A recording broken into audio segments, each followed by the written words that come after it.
both your parents were artists. Your father, Herbert Jepson, started the Jepson Art Institute. Do you have a specific memory of that time, like childhood, early adolescence, specific memory that planted the seed for your understanding of the arts? I do, absolutely. I remember my father was, before he started the Jepson Art Institute, he was the head of the drawing department at Otis, which my father, let's contextualize this, was born in 1908. He was 20 years older than my mother. So, he told me his first car was a Model T and, that kind of thing. But I do remember very vividly visiting him with my mother at Chouinard Art Institute, where he was also the head of the drawing department. And he taught Disney animators anatomy. And our house was filled with art. And my mother painted. She was an incredible abstract painter. And I started to absorb the vocabulary, the visual vocabulary of what that world was like. And I so much wanted to translate it.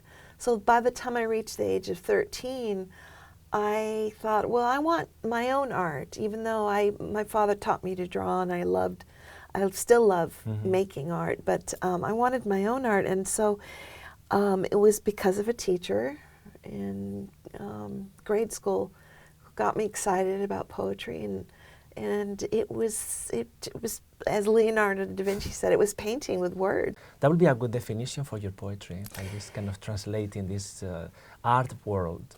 I think so, and I think language Roland Barthes says language is the skin. And I really, really relate to that. I really understand that. Language is translation. And it's both personal and universal. So, the idea that it's for me, it's physiological, because again, as a child, before I had the vocabulary to express and to be able to articulate what it was that I saw, I had an understanding. So it's that intuitive understanding that we, as all artists, as writers, whatever your art is, you're using an intuitive part of the brain. My father did a lot of research on the brain as well. You're using a different side of your intellect, and even though they say language creates consciousness, and we always talk about that in relation to poetry, I also feel that there's another level of consciousness, and I'm sure a scientist would argue with me, but I truly believe, also working with children, that there's a consciousness that comes before the vocabulary, greets it, midair. But yeah, I think of language as like our appendage too. We all have our own ways of expressing ourselves, and all that art universe is very present in your book, If This Makes You Nervous. This is published in 2021 by Omnidawn, and the book is divided in 3 sections, each section with 22 poems, and each poem is I don't know how to describe it. Each poem is a response to an art piece of work of a famous artist, a response, a conversation, a dance, a fight. I call it an interaction with an artist. So altogether you have 66 poems, 66 artists. And my question is, if you had a plan, if you had like a master plan, like I'm gonna select the 66 artists to do this book, or if these artists kind of selected you? A little bit of both. I mean, I already had in mind a large group of artists that I had been exposed to or that I love, and that I wanted to engage with. Because what you're describing too is what the process was. It wasn't talking about one work of art, which is what we normally associate with ekphrasis. Yeah. But it was to engage with a body of work by that artist, and but I feel that this is very much relates to a lot of my poetry, which is to say that it's a very immersive process. That's a good word. Yeah, and I always do a lot of research because for me that's fun, and I like to get outside of myself, which is, can be both an advantage and a disadvantage. And talk about that later, but I just think that it's a very immersive process, and so I wanted to combine my sort of engaging and diving in with each artist, like stepping inside of the art, Yes. Rather than it being, at a distance from me. Yeah. So I wanted to engage with each artist, and then somehow, because our mind does this anyway, naturally, tether that to a particular period in my youth, in my life, which was between the age of 9 and 14. There were many things that were very dramatic that happened during that time. So sometimes this interaction with the artist produces a space for the personal and for the political. And one case is a poem about or connected to the art of Rachel Whiteread.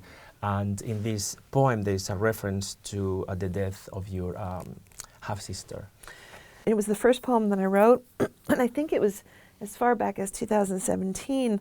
Rachel Whiteread is a wonderful English artist who casts negative space. It was one of the things that she did. So she would cast the space underneath a table or an entire room. And I started thinking about, but the idea of grief, and I write a lot about grief at that time because my half-sister died when I was 9, and she was 26. Her car washed off the Topanga Canyon cliffs in a huge rainstorm.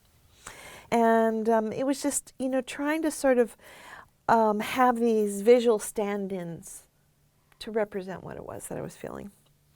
Rachel Whiteread, it's so you could almost lick those sugar cubes stacked in sleep, find the hexahedron arc floating today's ocean, missing its human animal leaving home. Grief is an impression of a missing table under the table, a body departed, withdrawn from the body floating, the color of Halloween candy wrappers. I lived the whole afternoon under the leftover houseboards in our dying garden after my one sister died, half-sister, half-death of my thinking about death at 9. A black hole can be measured by the sheer speed of what is orbiting around it. If you withdraw an object from its space in a room, measure what's left, all the empty parts, you have a child inside a box thinking outside itself. The whole book, if this makes you nervous, feels to me like an invitation. Starting with the title is like half of a conditional sentence, if this makes you nervous, and then the reader wants to finish the sentence. Also, the sections in the book, rock, paper, scissors, is like a game. So it's almost like, I wanna say rock, and then you say scissors, and then we play. So it's like an invitation. And then the other aspect of invitation is one of the poems in the book when you almost invite the reader to visit your father's studio. So do you mind reading that poem to have that kind of visual landscape? Usually, as I said, I work in the reverse. It's like reverse engineering. I work from the inside of the artist or work or the scientist or whoever it is that I'm involved with at the time, and then I bring it into the personal realm. But this was different. I did think about that moment, and then I found Jackson Pollock to speak to me. You see, Father's art school smells like the afterlife of charcoal. The art room floor wore littered with every color. What babies make spit shouting from high chairs, juice, food escaping toothless loose mouths, and fat hands that over time's absent beat the solid air to music only they can hear. What are the days called when we first learned to walk? Singing the others taken from us at a deaf checkpoint by strangers? I'm always caught barefoot, something of mother's paintbrushes in my hair, dad's large hands holding open the white door as if it were an easel. Ex-husband wants to tell me to put on shoes, that I might get hurt by what I cannot see. Yet I stand in this one spot, eyes closed, still to listen and guess at flight. The face, all the birds spilling out, overlapping the garden's excess entropy. They are my only evidence. I cannot plan what might happen now, holding my tongue. Something I saw in your book that I thought was a little different from other books that you have, maybe I'm wrong, I don't know, is the attention to gender. There are many references to gender. For example, you say, gender begins in violence and space. Space begins in gender and violence. In another poem, the speaker says, I am my son, the girl he wants to be. There is also a poem about Hokusai. Hokusai yes. is the Japanese painter and printmaker, and he has a feminine wave and a masculine wave, and you talk about that in one of your poems. Is this something new, this kind of attention to gender? I was an incredible tomboy when I was young. I would lead a group of kids and to explore people's backyards, and I was climbing over fences, and I was, I was really so. And I only wore boys' clothes until I was 14. Interesting. I think identity is fluid, and I think that that our language is part of our identity, and so in that way, as our identity is constantly adjusting and changing and morphing, so is our language. But I identified more with boys. And I also saw that boys were having more fun, in terms of being out in the world and being physical. And my son is very gender fluid, and loves to identify with both his female and male side, and so it's an important part of some of those backstories. There's a poem, I think it's the one about Barbara Kruger. Yes. It's called Barbara Kruger and the Goldilocks Zone. Oh. And gender also appears in this poem. Barbara Kruger in the Goldilocks Zone. With half pity, half patience, I made the decision at 10 I was born missing. Native American, not of my parents. Cleaved, could I cross a bear's darkness river on horseback? Twice occur out of vision with the counter knowledge? Escape the difference between? Back out of the cliche of being female?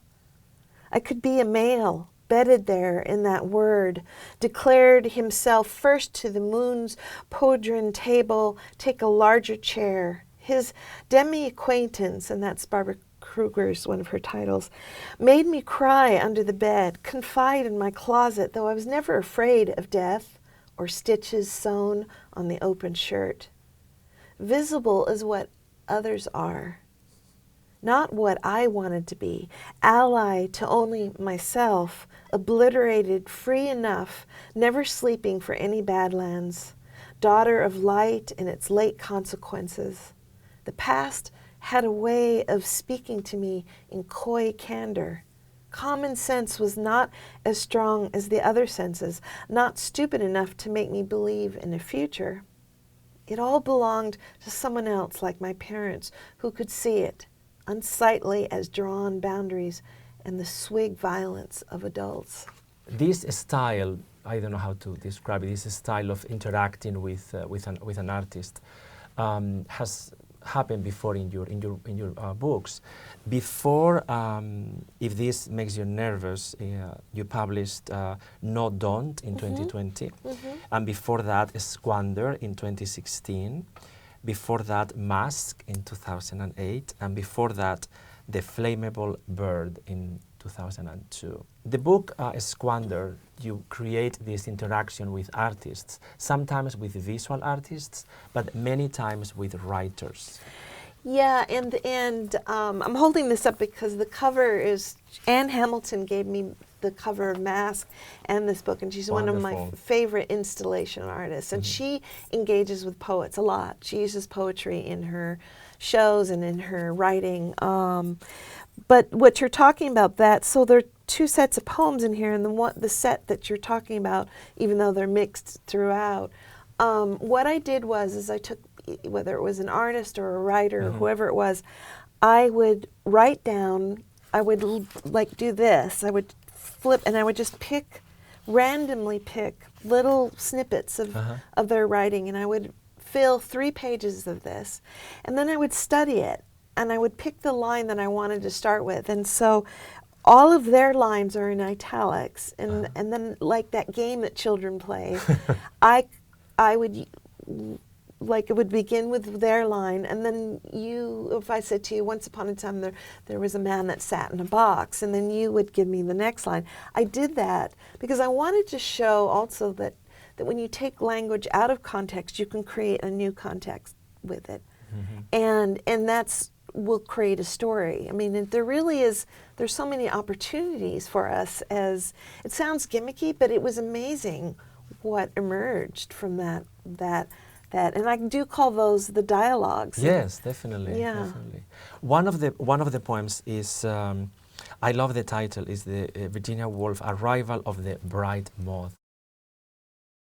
Virginia Woolf's arrival of the bright moths that once blurred the heather bells come first from complicit silence, from this reddened scullery island, because a moth won't fly by day, and darkness drops like a knife from the day's final autobiography.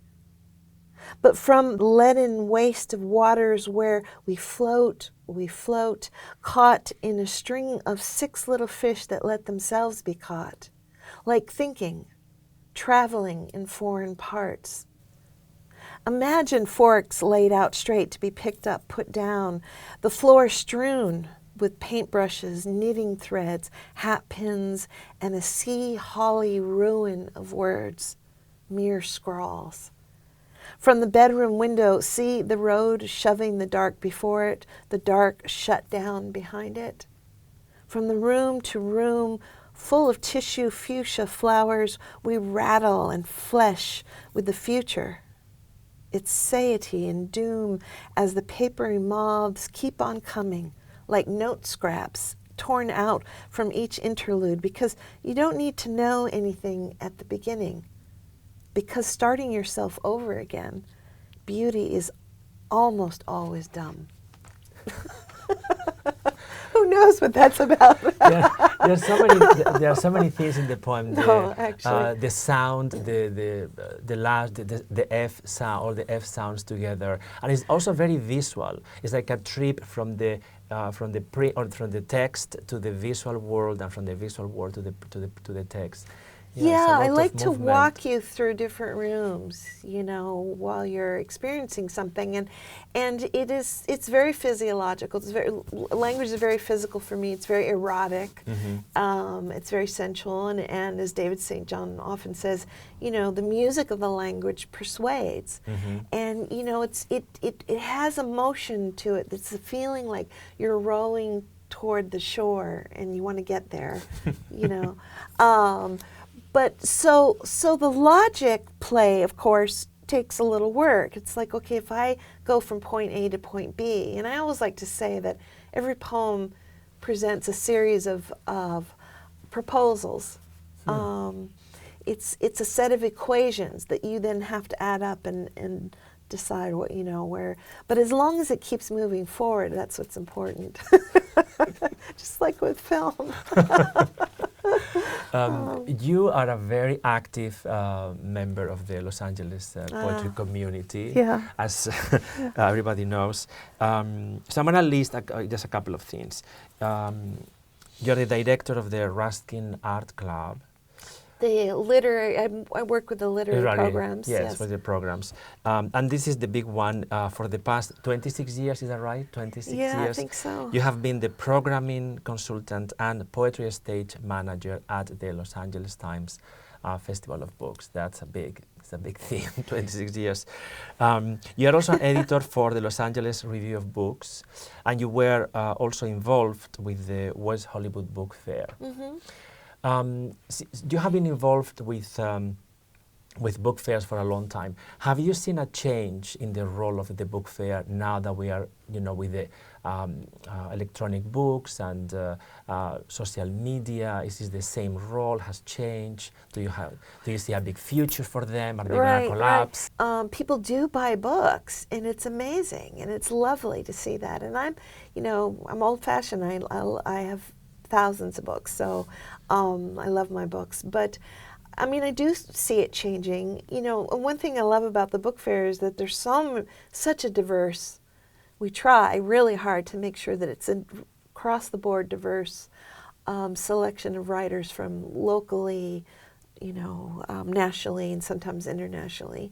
And, I think it is sometimes important to see an artist in real life, just as it's important to hear their voice. Because sometimes there's always something surprising about that. Yeah. Oh, I didn't know that they, sounded like that. Or, we embody our work differently as we, as other people that are reading it. And yet that's part of the delight, too, is that unexpected, interaction. And it's sort of, something ignites. More recently, you have a collection of essays that you call interrupted essays. The title is The Voyeur Hour, Poetry, Film, Art and Desire. Why are they called interrupted essays? Because I feel that that's what the mind does. Our mind is not particularly linear.